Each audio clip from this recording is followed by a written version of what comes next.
Keith Tebow, FRCmedia, thank you for joining us today. You know, the city of Fall River, we've been celebrating the holidays over the past week. Of course, we had our Santa's Jolly Ride Parade this past weekend. This coming Saturday, we have a very special concert that's going to be airing in the Providence area on the CW Providence. That's channel 813 on Comcast. It's actually a concert that was recorded right here in Fall River a little while ago, probably about a week or so ago. And it's featuring a band that some of you may know if you watch America's Got Talent over the years. They were one of the finalists there. They actually performed in Fall River 1 year ago, as well as during the holiday season. So I am pleased right now to be joined by the 4 members of the Sons of Serendip. We have Micah, Kendall, Mason, and Cordero. Gentlemen, how are you? Thank you for joining me today. How you all doing? All right. How are you? Really good. Thank you for having us. So we're looking forward in Fall River to your performance, again, your holiday performance. As I mentioned, you performed last year. And, you know, any of you can answer this. Maybe Micah, why don't you take this? What can people expect to hear on Saturday at the concert? So they can expect to hear songs that they already know and love, like a lot of classic Christmas songs or holiday songs that we've done our own creative interpretation of. And then we sprinkle in some storytelling as well. And yeah, it's just a really beautiful night. And so we're excited to be sharing this music with you guys and sharing this concert. Now we'll talk into how you got together and all that, but you know, all 4 of you are still in the Northeast. You met at Boston University. We'll talk about that in a minute. How important is it for you guys, and anyone can answer this, in terms of, you know, doing a lot of stuff locally? I mean, you started in some ways through Boston, your adventures at Boston University. How important is it to sort of give back locally through your music? Who wants to tackle that one? I guess I can. Yeah, I think it's very, very important. You know, early on, right when we were on this show, you know, we auditioned and, you know, got past that first round. You know, we had a lot of local support. You know, Micah's family lives here, so they were super supportive, and then, you know, just all of our friends from school, everyone was super supportive. And so yeah, I think it's really, really important. Those folks were there with us, voting for us, you know, from the very beginning. So yes, I think it's really, really important. We're always so excited and grateful to be able to perform locally.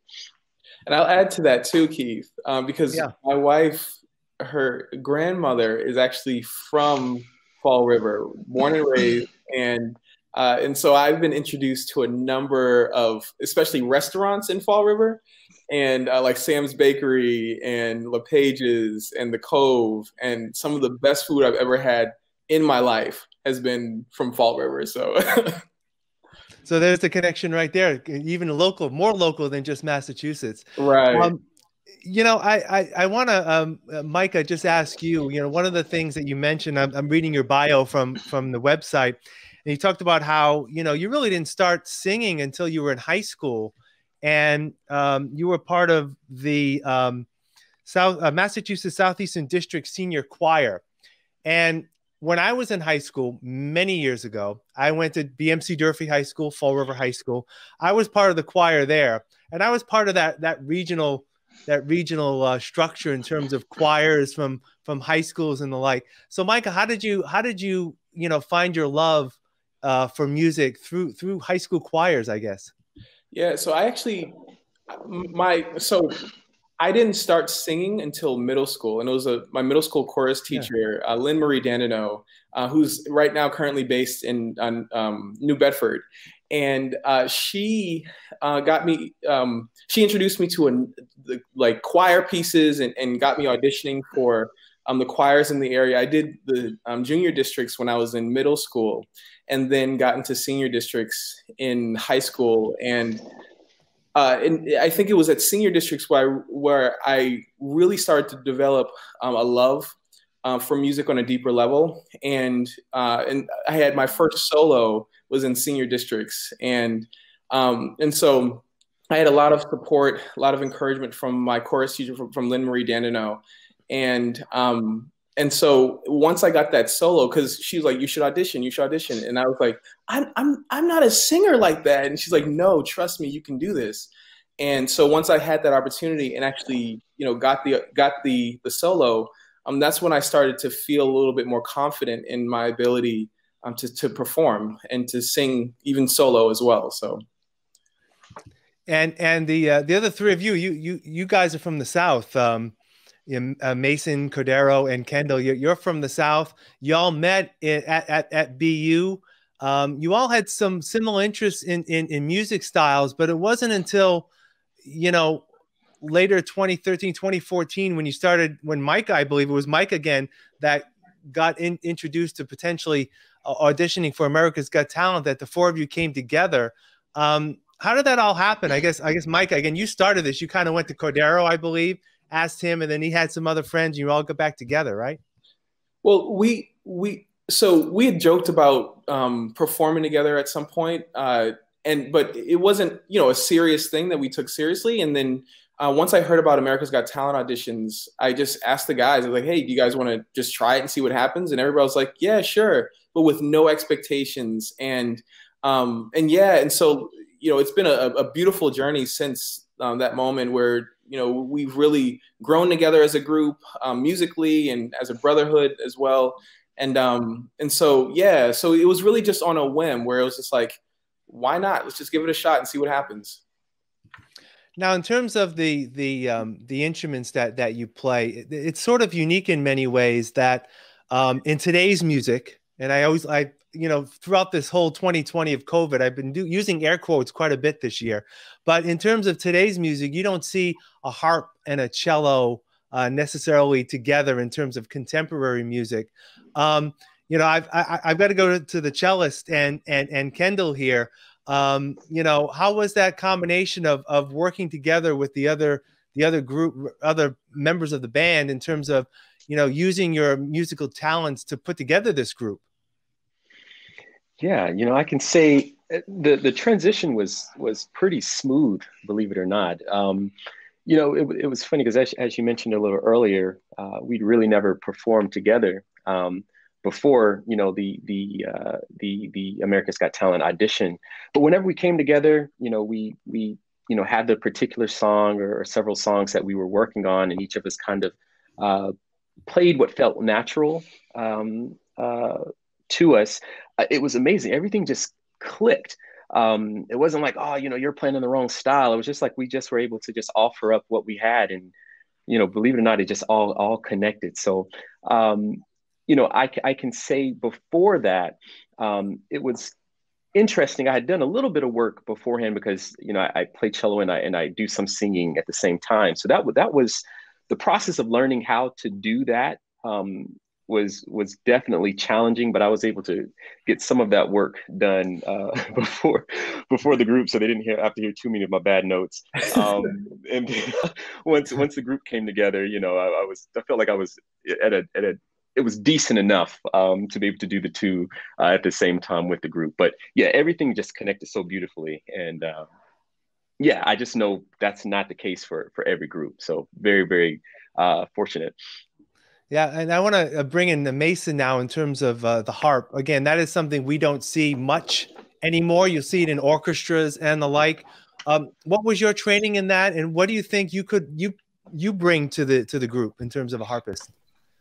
Right. Well, I learned the harp in Atlanta, Georgia, where I'm from. And the way I learned that, I had a chorus teacher as well. I did a little singing back in the day, not very much. But back in middle school, chorus teacher asked me would I like to learn how to play the harp for free. And I said, sure. And so that's how I started doing that. But I feel with the group that I add the essence of the harp, the sound of it, and maybe a uniqueness of seeing a male playing the harp. Yeah. And, Cordero, in terms of you primarily play the piano as part of the group. And again, piano's, very popular. Many bands have pianos. So there's nothing, what in terms of your expertise in bringing to the group, what do you feel is important as, the group has grown over the years? I want to talk about America's Got Talent in particular, but in terms of how the group has grown, how have you seen that? I can say that we've gone on a progression from being kind of reliant on others to pretty self-reliant in terms of for example, the technology. Like before we would have to rely on other people to mix our shows, but over the years we've gotten our own equipment. We now record our own music instead of going to studios. We do it all ourselves, and I feel like that has allowed us to be a lot more nimble and flexible and able to play anywhere. And so, I would say that has been sort of the progression. All right, let's get to the America's Got Talent experience. You were actually on 2 shows. You were on the season 9 show, which you ended up being a grand finalist, just falling short. And then you were also called back for the champion show. Let's go back to that first season, season 9. Micah, you said there was, no expectations. You went into it. As things progressed, though, and you saw the response of the judges and those who were voting, did you start thinking that, boy, this may be something we're going to be good at, not only for this competition, but is that where you clicked in terms of thinking long-term in terms of the future of the group? It wasn't really until probably the end of that season when we really started thinking, okay, we're in the finale now. Now what? What are we going to do? And because before that, we knew that at any moment we could be voted off and we'll have to make the decision then. But once we got to the finale, and we had been receiving so much love from people from all over the world, emails and lots of support. And so I think that helped us to be encouraged and to feel a sense of, purpose as a group. Okay, we have something that's special here. And so let's just see what happens and see how long how far we can go and for how long. And it's been growing and growing ever since those days. And, we got back on the show last year for America's Got Talent, the Champions. We had actually been invited a couple of times too for a couple of specials that they had done, a holiday special because of our Christmas album. And so when we got invited back for the Champions season, that was really special because we knew that, because when we first got on the show, we were brand new. We hadn't performed a concert together even before we did our audition.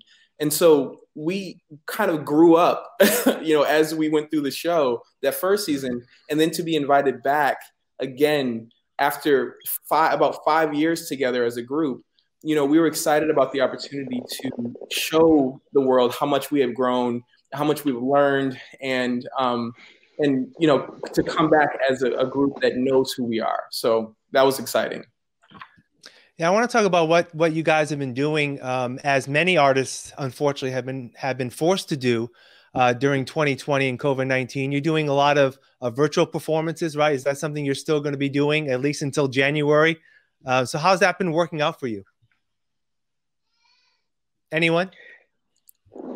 Yeah, it's been great. We were a little concerned, or maybe everyone wasn't concerned. I was concerned. I wasn't sure, just what that connection would look like, if folks would still feel, folks that would hop online, through Facebook or YouTube, if they would still feel that intimate connection with us.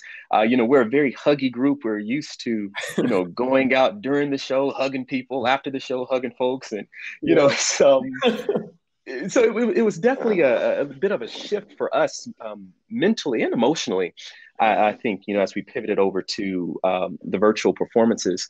But once we did we've done a few so far, and the love and the support is just overwhelming, and it seems almost, I don't want to say it's at the same level, but folks are feeling just as connected in these virtual concerts, which is really, really cool. And I think on top of that, something that you don't really get in the live performances is that, during the virtual shows, you're able to write messages or type in these little chats on Facebook and on YouTube. So everyone's just, pouring all this support and, sharing how the music is just touching them, is moving them. And many times we can see some of that feedback as well. So, it's kind of like applause going on throughout the whole concert. So yeah, I can say that the transition has been pretty smooth, and folks keep coming back time and time again, whenever we give these virtual shows. So very grateful for that. Yeah, I was just going to ask you about, feeding off the audience. That's something performers, cherish when they're performing before a live audience. You just mentioned that people are still giving you feedback, if you will, through the chats. Yeah. And that's just a way to, again, to just, sort of support what you guys have been doing in a different atmosphere. So it's been 6 years now. So what can we expect to see maybe for 2021 from Sons of Serendip? Well, we just released an album on November 20th of this year, and we're really excited. It's called Mosaic. It's our 4th album that we've recorded and released. And what's exciting about this album is that it's probably our most creative album that we have put out, because it's a majority of original material. We become known for taking popular music, rearranging it, putting our own creative spin. But in this album, we put 8 out of the 15 tracks that are on the album are originals. And so it was exciting to have an opportunity to share more of who we are in our own creative, energy, and to put that out there. And so far the feedback has been great. And so we're looking to continue to push in that direction, to not just let go of the covers, but to incorporate more original material as well, and just see, just put it out there and see how folks respond, and hopefully add a little bit of joy and hope and love and inspiration in their lives.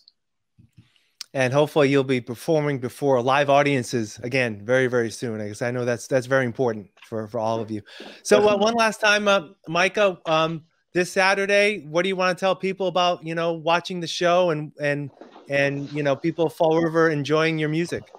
Yeah, we just want people to come together, bring your family, social distance, of course, together, and to spread the word about it, because this season is a very special season in a year that has been very difficult for a lot of people, and so we do hope that that this holiday concert is able just to add a little bit of joy and some hope to people's lives, and to also give folks a moment to reflect on the things that they're grateful for, and the people in their lives who might just need a helping hand during this season, because it's a lot of joy, but it's also that there was a lot of loss this year, and so we do hope that this can help and resonate with people who are celebrating in all different kinds of ways and experiencing this in all different kinds of ways. So we're looking forward to just sharing this music and sharing this moment with you guys.